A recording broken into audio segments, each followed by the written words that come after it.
명절 아침이었습니다. 집안 모임이라 모두가 모이는 날이었지만 부엌에는 한 사람만 먼저 나와 있었습니다. 이걸 혼자 다 하라고요? 그런데 거실에서는 이미 다른 분위기가 흐르고 있었죠. 도와주는 사람은 없고 지시만 이어졌습니다. 지우 씨, 전 좀 더 붙이세요. 아직 한참 모자라요. 그리고 잠시 후 식탁 위에서 돈 이야기가 나오는 순간 집안 분위기가 완전히 멈춰버립니다. 여기까지 하세요. 실제보다 더 현실 같은 가족 이야기 끝까지 함께 보실 분들은 구독과 좋아요로 응원해 주세요. 지금부터 시작합니다. 명절 아침 시댁 부엌에는 한지우 혼자 서 있었습니다. 아직 해가 채 뜨기도 전이었지만 가스레인지 위에는 이미 4개의 냄비가 올라가 있었고 그 옆으로 손질이 끝나지 않은 재료들이 조리대를 빼곡하게 채우고 있었죠. 한지우는 젖은 손을 앞치마에 쓱 닦으며 냉장고 문을 열었다가 안에 빼곡히 들어찬 식재료 봉투들을 보고 나지막하게 한숨을 내쉬었습니다. 전날 밤 시어머니가 건넨 메모에는 상차림 목록이 빽빽하게 적혀 있었는데 한지우가 그걸 처음 펼쳐봤을 때 눈앞이 아찔했던 기억이 아직 생생했습니다. 전, 갈비찜, 잡채, 나물 5가지의 떡국까지 거기에 누군가 추가로 적어 넣은 듯한 글씨로 해물파전과 동태탕이 끝에 덧붙어 있었죠. 그 글씨체가 박미선의 것이라는 건 한지우도 이제는 한눈에 알아볼 수 있었습니다. 거실에서 웃음소리가 흘러들었습니다. 박미선과 박지영이 나란히 소파에 앉아 과일을 까먹고 있었는데 그 사이로 텔레비전에서 명절 특집 프로그램 소리가 크게 울려 퍼지고 있었죠. 한지우가 부엌에서 칼질 소리를 내고 있는 동안에도 두 사람은 한 번도 이쪽을 돌아보지 않았습니다. 그러다 박미선이 거실에서 목소리를 높였습니다. 지우야, 전 부칠 때 들기름 넉넉히 써. 작년에 좀 퍽퍽했거든. 한지우가 대답을 하기도 전에 박지영이 덧붙였죠. 맞아. 그리고 잡채 당면은 미리 불려놔. 나중에 부르면 식감이 영 아니야. 두 사람의 목소리에는 부엌에 와서 도울 생각은 전혀 없다는 것이 또렷하게 묻어 있었습니다. 한지우는 입술을 꾹 다문 채 도마 위 물을 썰기 시작했습니다. 칼날이 도마에 부딪히는 소리가 규칙적으로 울렸지만 그 사이사이로 거실에서 터지는 웃음소리가 끼어들 때마다 한지우의 손에 힘이 살짝 더 들어갔죠. 그때 현관문이 열리면서 친척들이 하나둘 들어서기 시작했습니다. 큰 고모부 내외가 먼저 도착했고 뒤이어 작은아버지 가족이 짐을 들고 들어왔습니다. 거실이 금세 사람들로 채워졌는데 인사를 나누는 와중에도 부엌에서 분주하게 움직이는 건 여전히 한지우뿐이었죠. 시어머니는 친척들 사이에서 안부를 주고받느라 부엌 쪽은 아예 신경을 쓰지 못하는 눈치였습니다. 박미선이 거실 한쪽에서 큰 고모에게 인사를 건네다가 부엌 쪽을 힐끗 보며 말했습니다. 지우가 올해는 상차림을 다 맡았어요. 며느리가 좀 부지런해야 집안이 돌아가죠. 그 말에 큰 고모가 고개를 끄덕이면서도 뭔가 말을 꺼내려다 멈추는 게 보였지만 박미선은 이미 다른 쪽으로 돌아서고 있었습니다. 한지우의 귀에 그 말이 고스란히 들어왔습니다. 손에 들고 있던 국자를 내려놓으려다 하마터면 냄비 가장자리에 부딪힐 뻔했죠. 한지우가 잠깐 눈을 감았다 떴을 때 박지영이 부엌 입구에 기대서서 말했습니다. 참, 큰 고모 댁은 약과 좋아하시니까 후식도 준비해 놓는 게 낫지 않아? 냉동실에 있을 거야. 한지우가 돌아보며 입을 열려는 순간 박지영은 이미 거실 쪽으로 사라지고 있었습니다. 부엌과 거실 사이를 가르는 짧은 복도에서 한지우는 잠깐 멈춰 섰습니다. 앞치마 끈을 고쳐 매는 척하면서 호흡을 가다듬었는데 복도 너머로 박미선의 목소리가 또 들려왔죠. 지우야, 과일도 좀 깎아서 내와. 손님들 오셨는데 빈손으로 앉아 계시게 할 순 없잖아. 한지우가 대답 대신 고개만 한번 끄덕이고 부엌으로 돌아서는데 등 뒤에서 박지영이 작은아버지 댁 아이에게 건네는 말이 들렸습니다. 큰엄마가 과일 깎아줄 거야. 조금만 기다려. 가스레인지 위에서 갈비찜이 보글보글 끓어오르는 사이 한지우는 도마 위에 사과를 올려놓고 껍질을 벗기기 시작했습니다. 한 손에는 과도, 다른 한 손에는 사과를 쥔 채 껍질이 끊어지지 않게 돌리고 있었는데 그 와중에도 냄비 쪽으로 눈길을 주어야 했죠. 국물이 넘칠 것 같아 불을 줄이려고 몸을 돌리는 순간 과도 끝이 손가락을 스치며 가볍게 베었습니다.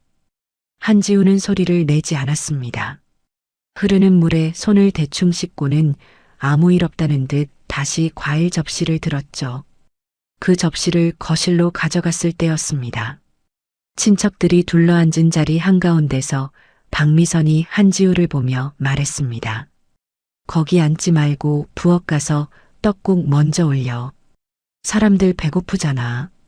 한지우가 접시를 테이블 위에 내려놓는 동안 시선이 잠깐 박미선과 마주쳤지만 박미선은 이미 옆 사람에게 고개를 돌리고 있었죠. 작은아버지가 조심스럽게 입을 열었습니다. 지우 씨도 좀 앉아서 쉬지. 아침부터 혼자 고생이 많네. 그러자 박지영이 웃으며 받아쳤습니다. 괜찮아요. 지우가 이런 거 잘해요. 원래 집안일은 며느리 몫이잖아요. 저희 어머니도 그렇게 하셨고. 그 말이 거실 안을 한 바퀴 돌았습니다. 누군가는 어색하게 웃었고 누군가는 고개를 숙여 과일을 집었으며 한지우는 거실 한복판에 선체로 돌아갈 부엌을 바라보고 있었습니다. 손끝에서는 아까 베인 자리가 미세하게 욱신거렸고 앞치마에는 갈비찜 국물 자국이 번져 있었습니다. 한지우가 몸을 돌려 부엌으로 향하는데 등 뒤에서 박미선의 목소리가 친척들에게 향했죠. 그래도 우리 집 며느리가 이 정도는 해줘야 체면이 서죠. 시집 온 지가 몇 년인데 이 정도 상차림은 기본 아닌가요? 한지우의 발걸음이 한 박자 느려졌지만 멈추지는 않았습니다. 부엌 문턱을 넘는 한지우의 어깨 위로 거실의 웃음소리가 얇게 따라 들어왔습니다. 부엌으로 돌아온 한지우는 가스레인지 앞에 서서 끓어오르는 떡국 냄비 뚜껑을 들어 올렸습니다. 하얀 김이 얼굴 위로 퍼지는 사이 거실에서 들려오던 웃음소리가 조금씩 잦아들었죠. 그 틈을 비집고 박미선의 목소리가 부엌까지 또렷하게 날아들었습니다. 지우야, 냉장고에 송편 있지? 큰 고모가 송편도 드시고 싶다는데. 한지우가 냉장고 문을 열어 안쪽을 살폈지만 송편은 보이지 않았습니다. 냉동실까지 뒤져봐도 마찬가지였죠. 한지우가 부엌 입구 쪽으로 고개를 내밀어 말했습니다. 송편은 없는 것 같은데요. 그러자 박미선이 소파에서 몸을 일으키지도 않은 채 대답했습니다. 없어? 그럼 주문해야지. 가까운 데서 배달되는 곳 찾아봐. 아, 그리고 약과도 양이 좀 부족한 것 같으니까 같이 시켜. 한지우가 젖은 손을 앞치마에 닦으며 휴대전화를 꺼내려는데 박지영이 거실에서 걸어 나오며 말을 보탰습니다. 참, 작은아버지 댁 애들 간식도 좀 넉넉하게 시키는 게 낫지 않아? 어차피 시키는 거. 한지우의 손가락이 화면 위에서 멈췄습니다. 송편, 약과 거기에 아이들 간식까지. 한지우가 잠깐 계산을 하듯 눈을 내리깔았을 때 박지영이 한마디를 더 얹었죠. 아, 큰 고모부 좋아하시는 식혜도 없더라. 그것도 추가해. 목록이 점점 늘어나는 동안 한지우는 부엌 구석 의자에 잠깐 걸터앉아 주문 앱을 열었습니다. 검색창에 글자를 치다가 배달비와 가격을 확인하고는 화면을 한 번 더 내려다봤죠. 금액이 만만치 않았습니다. 송편 세트에 약과 식혜, 아이들 과자 세트까지 합치면 장바구니 안에 숫자가 꽤 커져 있었거든요. 한지우가 거실 쪽을 향해 조심스럽게 물었습니다. 이거 비용은 어떻게 할까요? 금액이 좀 되는데. 박미선이 텔레비전 화면에서 눈을 떼지 않은 채 가볍게 손을 저었습니다. 일단 내가 결제해놔. 나중에 정산하면 되지 뭘. 그 말투에는 당연하다는 기색이 짙게 깔려 있었고 박지영도 고개를 끄덕이며 동조했죠. 맞아. 일단 지우가 처리하고 나중에 얘기하자. 명절인데 복잡하게 뭘. 한지우의 엄지손가락이 결제 버튼 바로 위에서 머물렀습니다. 나중에 정산이라는 말이 얼마나 많은 나중을 만들어 왔는지 한지우는 이미 알고 있었죠. 작년 추석에도 그 전 설날에도 같은 말을 들었고 그 나중은 한 번도 돌아온 적이 없었습니다. 하지만 친척들이 거실에 앉아 있는 이 상황에서 실랑이를 벌이는 건 더 곤란했기에 한지우는 입술을 한 번 깨물고 결제 버튼을 눌렀습니다. 주문 완료 화면이 뜨자마자 박지영이 부엌으로 들어와 한지우의 어깨 너머로 화면을 슬쩍 확인하더니 고개를 끄덕였습니다. 잘했어. 아, 그런데 선물 세트도 좀 봐야 할 것 같아. 큰 고모 댁이랑 작은아버지 댁한테 줄 건데 올해 우리가 빈손으로 가면 좀 그렇잖아. 한지우가 고개를 돌려 박지영을 바라봤습니다. 선물 세트라니 그건 처음 듣는 이야기였죠. 박미선이 거실에서 목소리를 높여 말했습니다. 지영아, 한우 세트 괜찮지 않아? 큰 고모부가 고기 좋아하시니까. 박지영이 바로 맞장구를 쳤죠. 그래, 한우 세트 2개면 되겠다. 지우야, 그것도 같이 주문해줘. 배송 빠른 대로. 한지우의 눈이 잠깐 커졌습니다. 한우 세트 2개면 금액이 상당할 텐데 두 사람은 마치 과자 한 봉지를 시키듯 아무렇지도 않게 말하고 있었으니까요. 한지우가 휴대전화를 내려놓으며 말했습니다. 언니, 선물 비용은 좀 나눠서 하는 게 맞지 않을까요? 금액이 꽤 큰데요. 박미선의 시선이 처음으로 한지우에게 똑바로 향했습니다. 나눠서? 원래 이런 건 도연이네가 챙기는 거 아니야? 시집 와서 명절 선물 정도는 기본이지. 한지우가 입을 열려는 순간 뒤쪽 현관에서 신발 벗는 소리가 들렸습니다. 박도연이 바깥에서 돌아온 참이었습니다. 손에는 마트 비닐봉지가 2개 들려 있었는데 부엌으로 들어서자마자 한지우의 표정을 보고 발걸음을 멈췄죠. 한지우가 말없이 휴대전화 화면을 박도연 쪽으로 기울였고 박도연은 장바구니, 목록과 이미 결제된 내역을 번갈아 보더니 얼굴이 굳어졌습니다. 박도연이 비닐봉지를 조리대 위에 내려놓으며 거실을 향해 말했습니다. 누나, 이 비용은 셋이 나눠야 하는 거 아닌가? 매번 지우한테만 결제시키면 안 되지. 거실에 잠깐 침묵이 흘렀습니다. 친척들의 대화가 멈추진 않았지만 가까이 앉은 몇 사람이 슬쩍 고개를 돌렸죠. 박미선이 과일을 집어들며 웃었습니다. 도연아, 명절에 그런 얘기하면 분위기 깨지잖아. 나중에 정리하자니까. 박도연이 한 발자국 더 거실 쪽으로 다가가며 말을 이었습니다. 나중에 언제야? 작년에도 똑같이 말하고 한 푼도 안 보냈잖아. 박지영이 귤 껍질을 까다 말고 고개를 들었습니다. 오빠, 지금 손님들 앞에서 그런 얘기 할 거야? 체면 좀 생각해. 박도연의 입이 열렸다가 주변을 둘러본 뒤 다시 닫혔습니다. 큰 고모가 멀뚱히 이쪽을 보고 있었고 작은아버지 댁 아이들이 과자를 먹다가 눈을 동그랗게 뜨고 있었죠. 박도연은 결국 한마디 더 꺼내지 못하고 몸을 돌렸습니다. 부엌으로 돌아온 박도연이 한지우 옆에 서서 낮은 목소리로 말했죠. 한우 세트는 결제하지 마.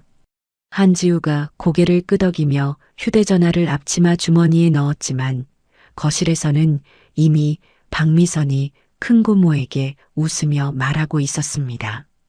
걱정 마세요. 선물은 저희가 알아서 준비할 거예요. 그 말 속에 저희가 누구인지 부엌에 선 두 사람은 정확하게 알고 있었습니다. 가스레인지 위에서 떡국이 다시 끓어오르기 시작했고 한지우는 국자를 들어 거품을 걷어내면서 아까 결제한 금액을 머릿속으로 다시 더해 보았습니다.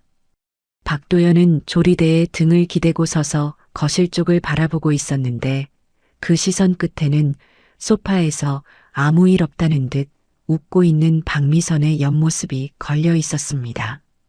떡국 그릇을 쟁반에 올리는 한지우의 손이 멈추지 않았습니다. 8개의 그릇에 국물을 고르게 담아 고명을 얹고 수저를 가지런히 놓는 동안 박도연이 옆에서 쟁반 하나를 들려고 했지만 박미선이 거실에서 먼저 불렀죠. 도연아, 큰 고모부 차 한 잔 타드려. 손님 접대는 내가 해야지. 박도연이 잠깐 한지우를 보았고 한지우가 고개를 가볍게 저으며 괜찮다는 눈짓을 보냈습니다. 박도연이 찻잔을 들고 거실로 나가자 부엌에는 다시 한지우 혼자만 남았습니다. 첫 번째 쟁반을 들고 거실로 나가니 식탁에는 이미 온 가족이 둘러앉아 있었습니다. 한지우가 떡국 그릇을 한 사람씩 앞에 놓을 때마다 수고했어 하는 짧은 인사가 돌아왔지만 누구 하나 자리에서 일어나 나머지 그릇을 가져오겠다고 하지는 않았죠. 한지우는 다시 부엌으로 돌아가 두 번째 쟁반을 날랐고 세 번째로 반찬 접시들을 옮기고 나서야 비로소 식탁 끝자리에 걸터 앉을 수 있었습니다. 숟가락을 들어 떡국을 한 입 떠먹으려는 순간 박미선이 식탁 건너편에서 말했습니다. 지우야, 전이 좀 식은 것 같은데 데워서 다시 가져올 수 있어? 한지우의 숟가락이 입에 닿기 직전에 멈췄습니다. 접시 위에 전을 보니 아직 김이 나고 있었지만 한지우는 아무 말 없이 숟가락을 내려놓고 전 접시를 들어 부엌으로 향했죠. 프라이팬에 기름을 두르고 전을 다시 올리는 동안 식탁에서는 가족들이 떡국을 먹으며 이야기꽃을 피우는 소리가 들려왔습니다. 데운 전을 가지고 돌아와 자리에 앉자 이번에는 박지영이 빈 물잔을 들어 올리며 한지우를 바라봤습니다. 말을 하지 않았지만 그 시선의 의미는 분명했죠.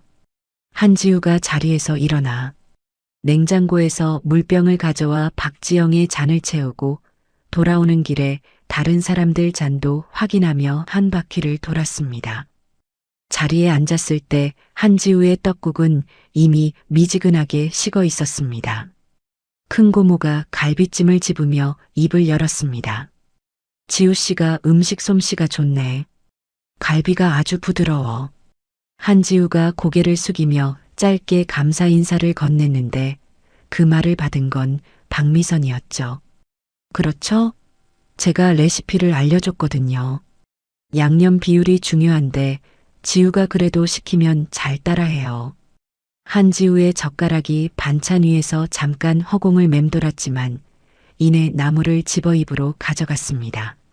식사가 중반을 넘어갈 무렵 작은아버지 댁 막내가 잡채를 더 달라고 했습니다.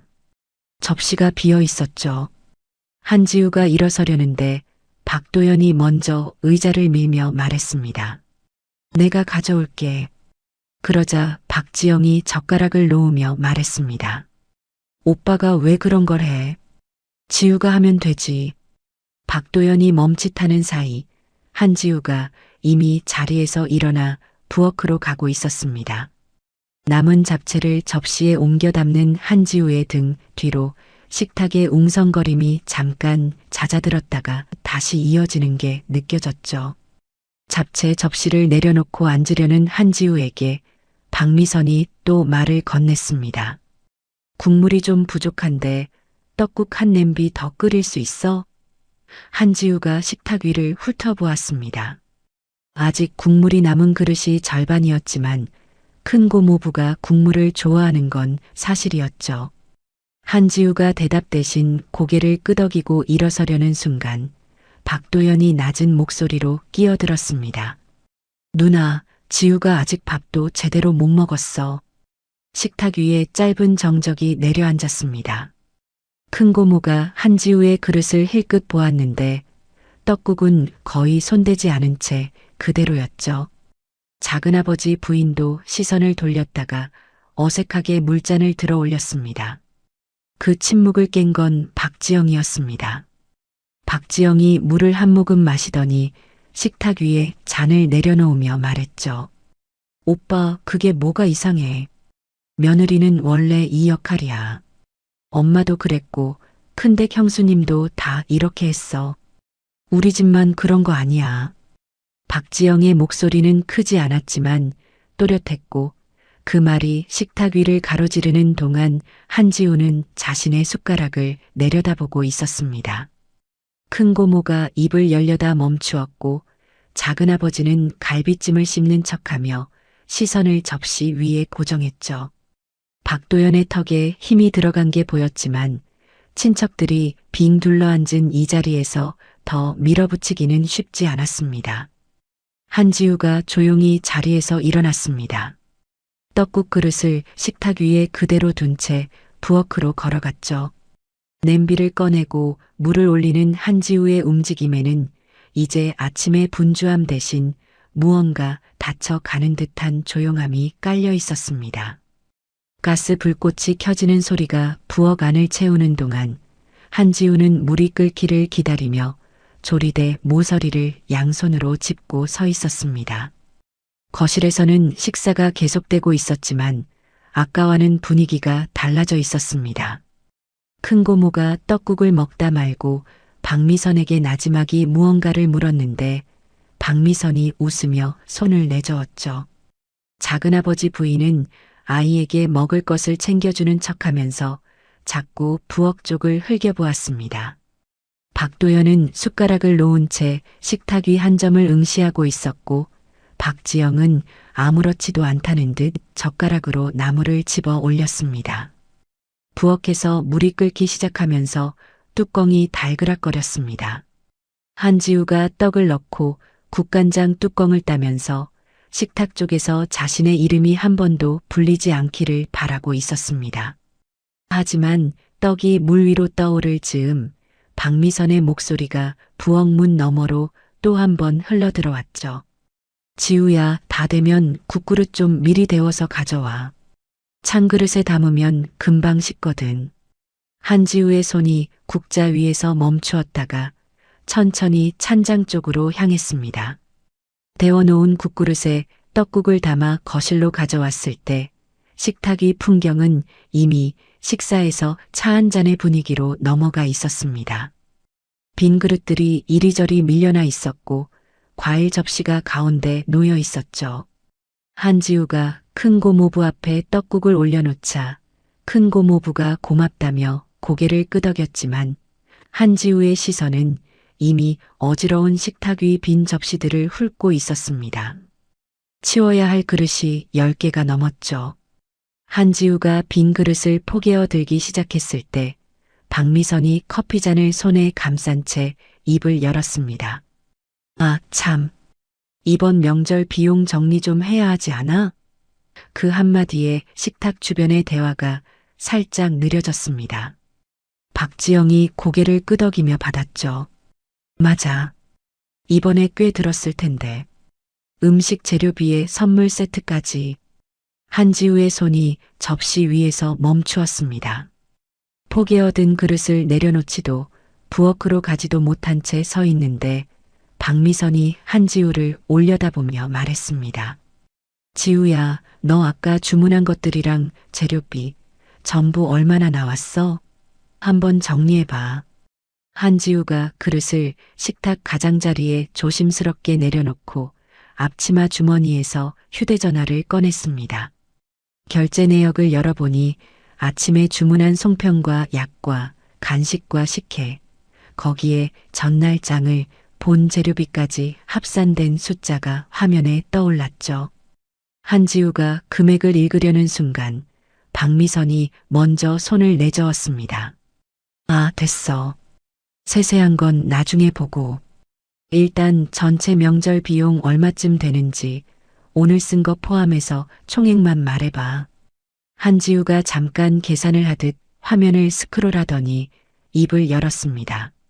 재료비에 배달 주문한 것까지 합하면 대략 80만 원 정도 나왔어요. 식탁 위에 짧은 침묵이 흘렀습니다. 큰 고모가 눈을 약간 크게 뜨며 커피잔을 내려놓았고 작은아버지도 과일을 집던 손을 거두었죠. 박지영이 먼저 입을 열었습니다. 거기에 한우 세트도 사야 하니까 아마 전부 합하면 100만 원은 넘겠다. 마치 남의 일인 듯 담담하게 말하는 박지영의 어조에 한지우의 시선이 잠깐 박도연 쪽으로 향했습니다. 박도연은 의자 등받이에 기대 앉은 채 두 손을 무릎 위에 올려놓고 있었는데 턱 근처 근육이 미세하게 움직이는 게 보였죠. 박미선이 커피를 한 모금 마시더니 한지우를 향해 말했습니다. 지우야, 일단 내가 전체 비용 먼저 정리해서 결제해놔. 한우 세트도 오늘 주문해야 배송이 되니까 그것도 같이 처리하고. 한지우가 입을 열었습니다. 언니, 그런데 이건 좀 금액이 커서요. 셋이 나눠서 부담하는 게 맞지 않을까요? 박미선의 눈썹이 살짝 올라갔습니다. 나눠? 지우야, 명절 비용은 원래 마디인 도연이네가 먼저 처리하는 거야. 우리 집이 예전부터 다 그랬어. 박지영이 맞장구를 쳤습니다. 맞아. 엄마 살아계실 때도 큰 며느리가 다 챙겼잖아. 그게 순서야. 한지우의 입술이 달싹거렸지만 두 사람의 논리는 마치 오래전부터 짜여 있던 것처럼 한치의 빈틈도 허락하지 않았죠.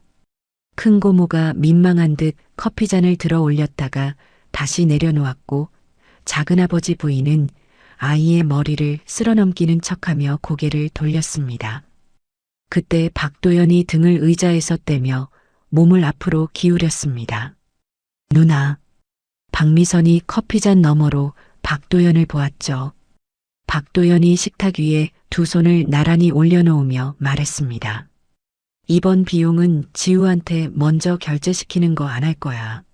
식탁 위 공기가 한순간에 바뀌었습니다. 과일을 집던 손이 멈추었고 잔을 기울이던 사람이 동작을 멈추었죠. 박미선이 웃음기를 띤 채 말했습니다. 도연아, 지금 손님들 앞에서 또 이러는 거야? 아까도 말했지만 이건 집안 전통이야. 박도연이 고개를 저었습니다. 전통이 아니라 습관이지. 매번 지우한테 결제부터 시켜놓고 나중에 나눈다면서 한 번도 보낸 적 없잖아. 박미선의 웃음이 멈추었습니다. 커피잔을 식탁 위에 내려놓는 소리가 평소보다 조금 크게 울렸죠. 박지영이 끼어들었습니다. 오빠, 지금 우리를 돈 안 내는 사람 취급하는 거야? 가족한테 이래도 되는 거야? 박도연이 박지영을 바라보며 또렷하게 대답했습니다. 취급이 아니라 사실이야. 작년 추석 비용도 그 전 설날 비용도 정산된 적 없어. 확인하고 싶으면 지금 내역 보여줄까? 식탁 위에 놓인 한지우의 휴대전화가 갑자기 무게감을 가진 것처럼 모두의 시선을 끌었습니다. 박미선의 표정이 굳었습니다. 도연아, 지금 뭘 하려는 거야? 친척들 앞에서 돈 얘기를 이렇게 하면 우리 가족 체면이 어떻게 되겠어? 박도연이 잠깐 주변을 둘러보았습니다. 큰 고모부가 물을 마시는 척하며 시선을 피하고 있었고 작은아버지는 손에 든 귤 껍질을 만지작거리며 어디를 봐야 할지 모르는 표정이었죠. 박도연이 숨을 한번 들이쉬었다가 내쉬며 말했습니다. 체면 얘기하기 전에 매번 지우한테 떠넘기는 게 먼저 문제 아닌가. 박미선이 입을 열려다 닫았고 박지영이 시선을 내리깔며 귤 조각을 접시 위에 올려놓았습니다. 식탁 위에는 누구도 선뜻 다음 말을 꺼내지 못하는 무거운 공기가 내려앉았죠. 한지우는 자신의 앞에 놓인 식은 떡국을 내려다보고 있었고 거실 벽시계의 초침 소리가 갑자기 선명하게 들려왔습니다. 박도연이 의자를 뒤로 밀며 일어서는데 그 의자 다리가 바닥을 긁는 소리에 작은아버지 댁 아이가 고개를 돌렸습니다. 박도연은 서서 한 번 식탁 전체를 둘러보더니 한지우에게 짧게 눈짓을 보냈습니다. 한지우가 그 시선을 받으며 휴대전화를 주머니에 다시 넣었죠. 한우 세트 주문 화면은 열리지 않은 채였고 박미선의 입가에서는 아까까지 있던 여유로운 미소가 완전히 사라져 있었습니다. 박미선이 식탁 위에 놓인 자신의 휴대전화를 집어들었습니다. 화면을 켜는 동작이 평소보다 빨랐고 손가락이 화면 위를 훑는 것도 거침이 없었죠. 박도연이 서 있는 채로 그 모습을 지켜보는 동안 박미선이 입을 열었습니다. 됐어. 도연이네가 안 한다면 내가 먼저 처리하지 뭐. 한우 세트 주문하고 비용은 나중에 공동 계정에서 빼면 되잖아.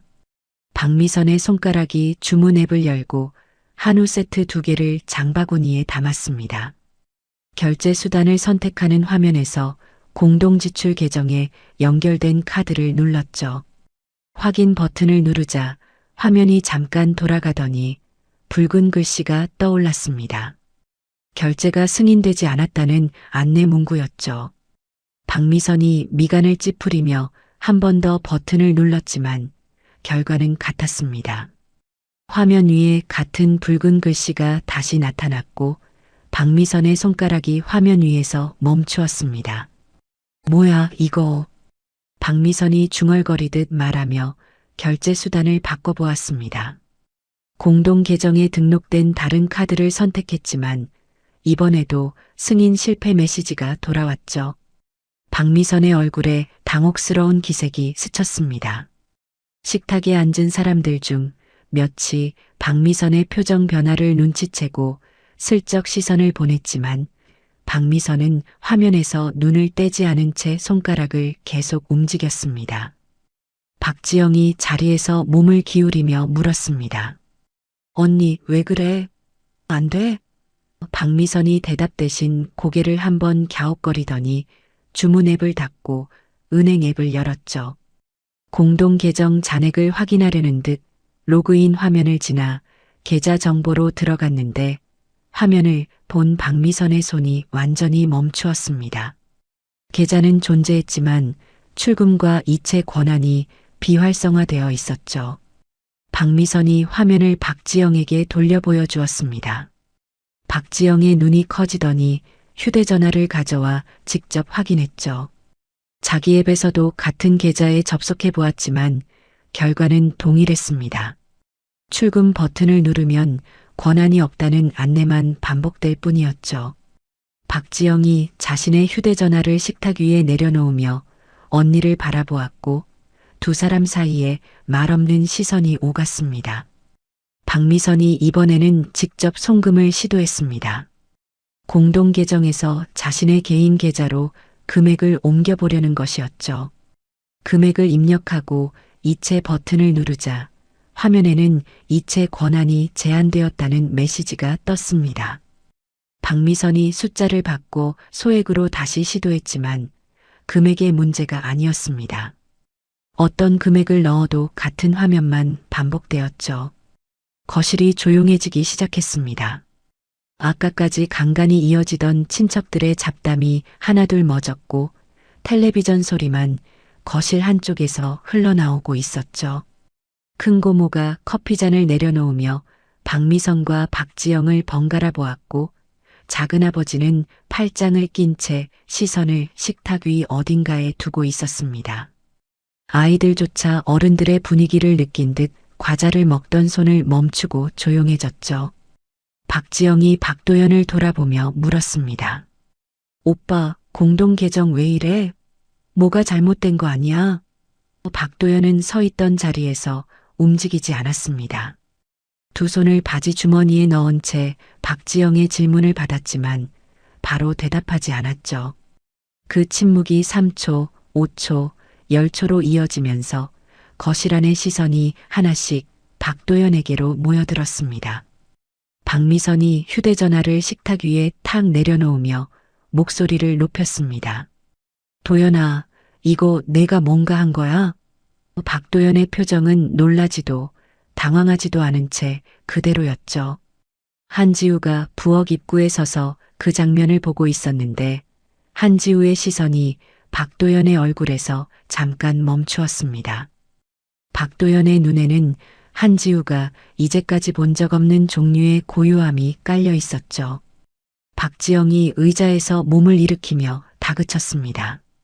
오빠, 대답 좀 해. 왜 개정이 안 되는 건데? 큰 고모부가 물잔을 내려놓으며 무슨 일이냐고 나지막이 물었고 작은아버지 부인은 아이들을 데리고 슬쩍 자리에서 비키려는 듯 몸을 움직였습니다. 거실 전체의 공기가 팽팽하게 당겨져 있었죠.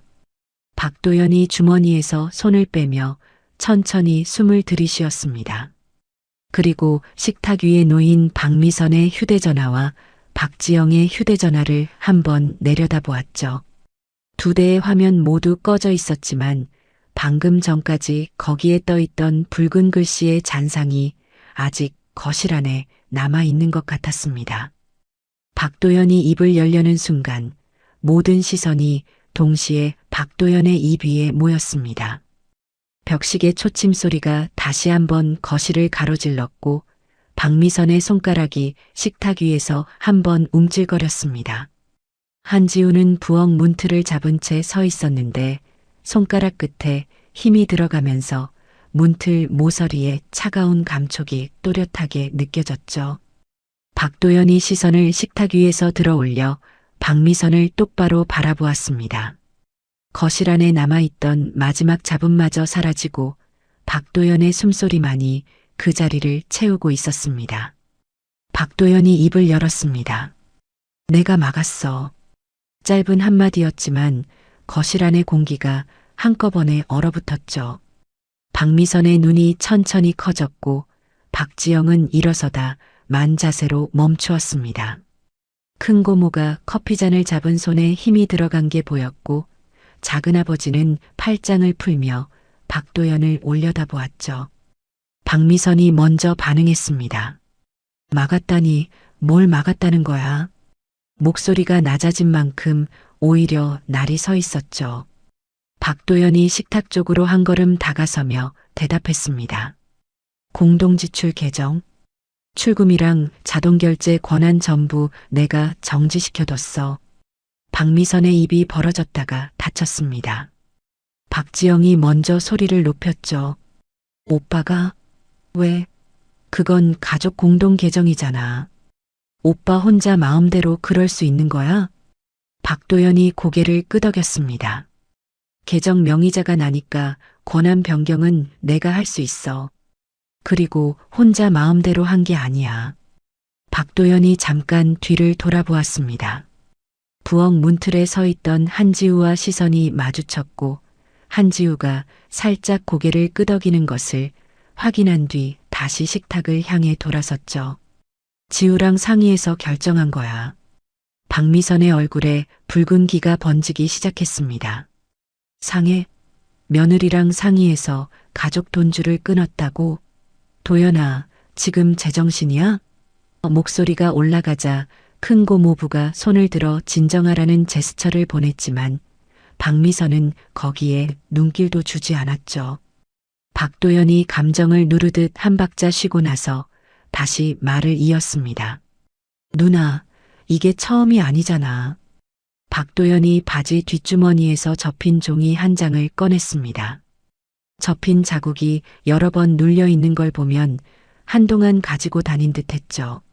종이를 펼치자 손으로 쓴 표가 나타났는데 날짜와 항목, 금액이 줄줄이 적혀 있었습니다. 박도연이 그 종이를 식탁 위에 내려놓으며 말했습니다. 지난 3년치 명절 비용이야. 설날, 추석, 어버이날, 생신 때마다 지우가 먼저 결제한 내역이랑 정산 요청한 날짜, 그리고 실제로 돌려받은 금액. 식탁 위 종이에 적힌 마지막 돌려받은 금액 칸에는 숫자가 거의 채워져 있지 않았습니다.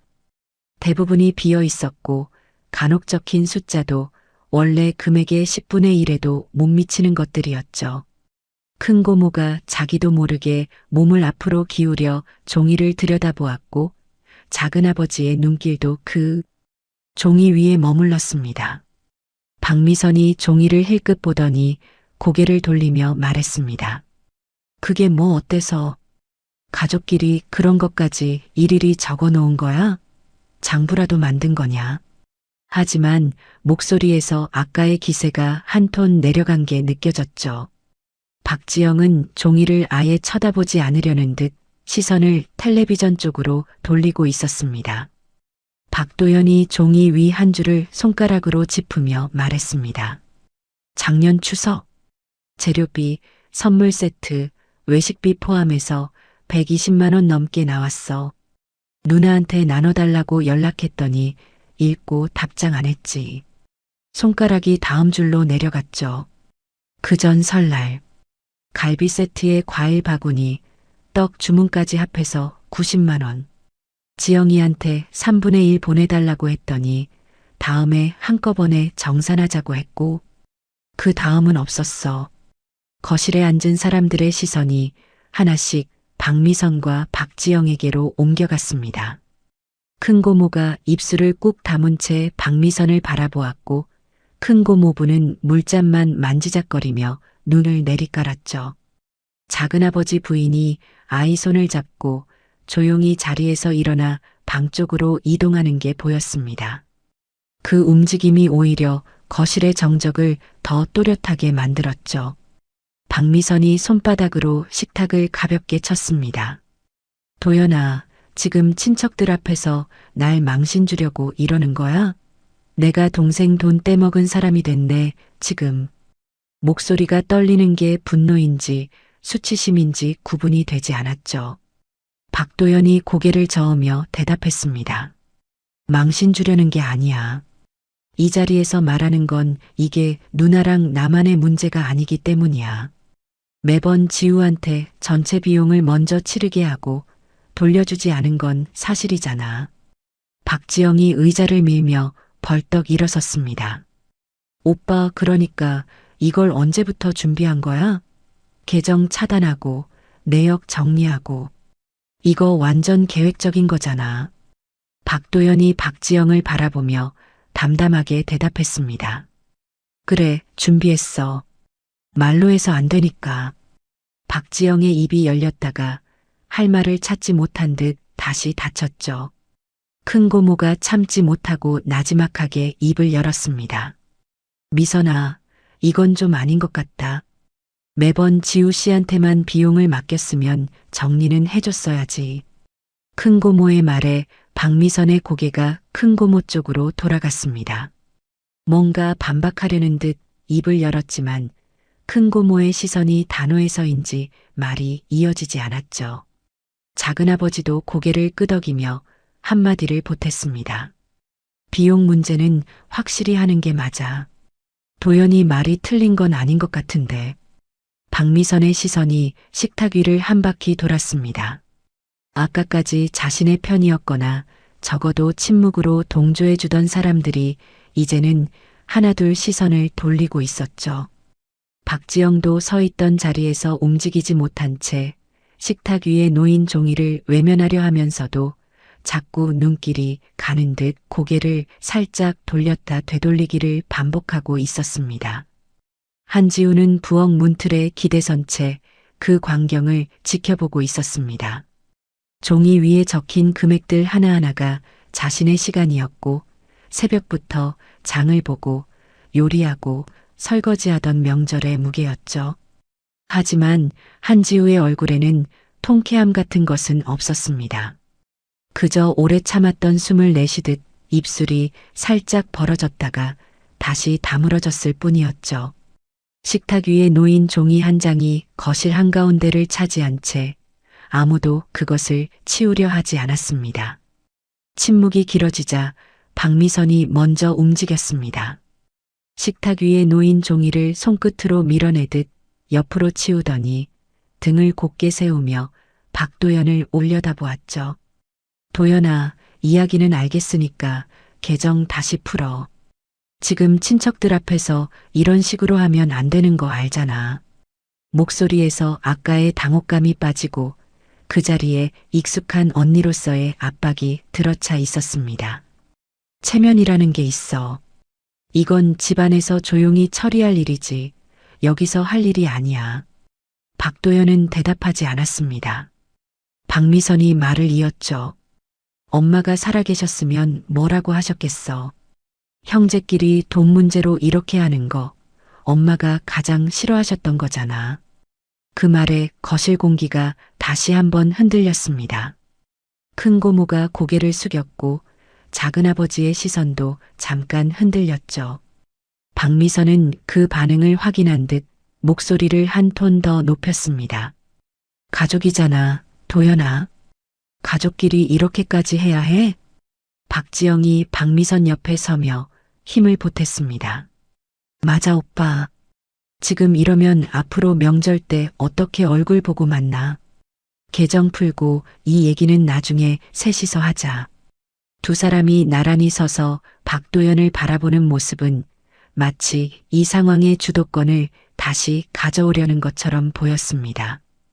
큰 고모부가 자리에서 조금 불편한 듯 몸을 움직였고 작은아버지는 고개를 돌려 방 쪽으로 들어간 가족을 힐끗 보았죠. 박도연이 천천히 의자 하나를 잡아당겨 앉았습니다. 서 있던 자세에서 앉는다는 것이 물러서는 것처럼 보일 수도 있었지만 박도연의 표정은 오히려 더 단단해져 있었죠. 두 손을 식탁 위에 나란히 올려놓고 박미선과 박지영을 번갈아 보며 입을 열었습니다. 누나, 나도 가족이니까 이 얘기를 하는 거야. 박도연의 목소리는 크지 않았지만 흔들림이 없었습니다. 3년 동안 매 명절마다 지우가 새벽부터 일어나서 장을 보고 혼자 요리하고 혼자 상을 차렸어. 식사 중에도 혼자 서빙하고 치우고 설거지까지 다 했지. 박도연이 한지우 쪽을 잠깐 바라보았습니다. 한지우는 부엌 문틀에서 한 발자국 거실 쪽으로 나와 서 있었는데 앞치마 위에 묻은 갈비찜 국물 자국이 형광등 아래에서 선명하게 보였죠. 비용도 매번 지우가 먼저 결제하고 나눠달라고 하면 익십하거나 나중에 하자고 넘겼잖아. 한 번도 제대로 정산한 적 없어. 박도연이 식탁 위에 놓인 종이를 다시 가운데로 끌어왔습니다. 이건 장부가 아니야. 지우가 매번 참은 기록이야. 박미선의 입술이 떨렸습니다. 도연아, 그래도 가족한테 이렇게까지. 박도연이 말을 잘랐습니다. 누나가 말하는 가족이 뭔데? 박미선의 말이 끊기자 거실에 다시 정적이 내려앉았죠. 박도연이 시선을 식탁 위에 고정한 채 이어 말했습니다. 지우를 식사 자리에 앉히지도 않고 서빙시키고 심부름시키고 비용까지 떠넘기면서 그게 가족이야? 그건 하녀지. 그 단어가 거실을 가로질렀습니다. 큰 고모가 숨을 작게 들이쉬는 소리가 들렸고 작은아버지의 손이 무릎 위에서 움찔했죠. 박지영의 얼굴이 붉어지며 입을 열었습니다. 오빠, 하녀라니 그게 무슨 말이야. 우리가 언제 하녀 취급을. 박도연이 박지영을 바라보며 받았습니다. 오늘 아침에 지영이가 직접 했잖아. 며느리는 원래 이 역할이라고. 친척들 다 들었어. 박지영의 입이 닫혔습니다. 아까 식사 중에 자신이 했던 말이 이 자리에서 되돌아올 줄은 생각하지 못한 듯 눈동자가 잠깐 흔들렸죠. 박미선이 박지영 대신 나서려 했지만 박도연이 이미 자리에서 일어서고 있었습니다. 박도연이 의자를 뒤로 밀며 거실 전체를 한번 둘러보았습니다. 큰고모, 큰고모부, 작은아버지. 각각의 얼굴 위에 시선을 잠깐씩 머물렀다가 마지막으로 박미선과 박지영에게로 돌아왔죠. 오늘부터 아내를 하녀처럼 쓰는 모임에는 참여하지 않겠습니다. 박도연의 말투가 반말에서 경어로 바뀌었습니다. 그 변화가 거실 안 사람들에게는 오히려 더 무겁게 와닿았죠. 큰 고모가 도연아 하고 불렀지만 박도연은 말을 멈추지 않았습니다. 앞으로 명절 비용은 각자 부담합니다. 공동 계정은 폐쇄할 겁니다.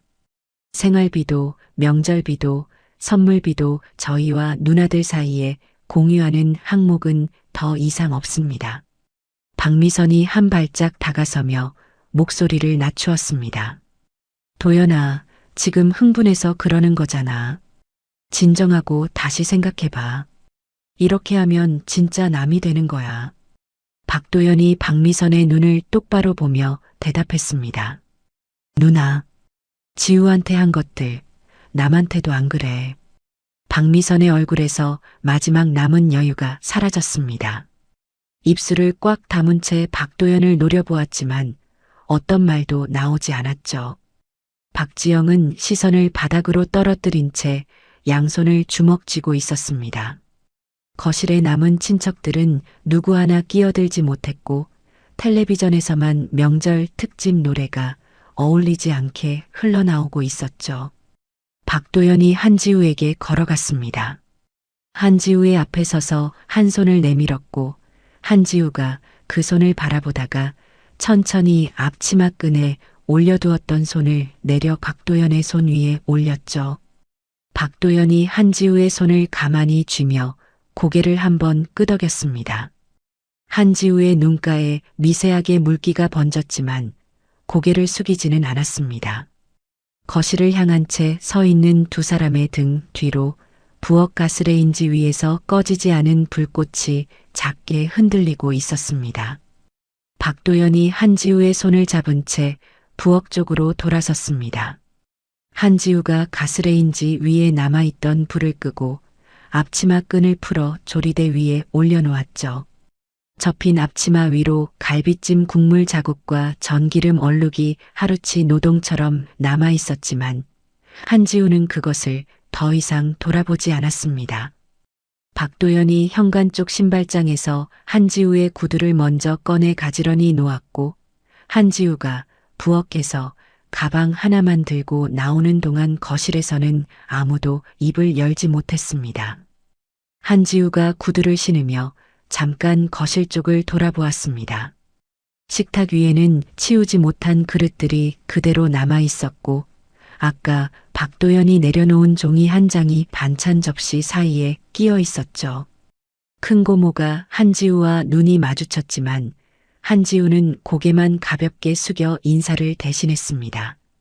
말을 꺼내면 무너질 것 같다는 듯 입술을 꾹 다문 채였죠. 박도연이 현관문을 열며 한지우의 등에 손을 가만히 올렸습니다. 한지우가 먼저 문턱을 넘었고 박도연이 뒤따라 나서며 현관문을 닫았죠. 문이 닫히는 소리가 거실까지 울렸을 때 그 소리가 마치 무언가의 마침표처럼 집안에 남은 사람들 위로 내려앉았습니다.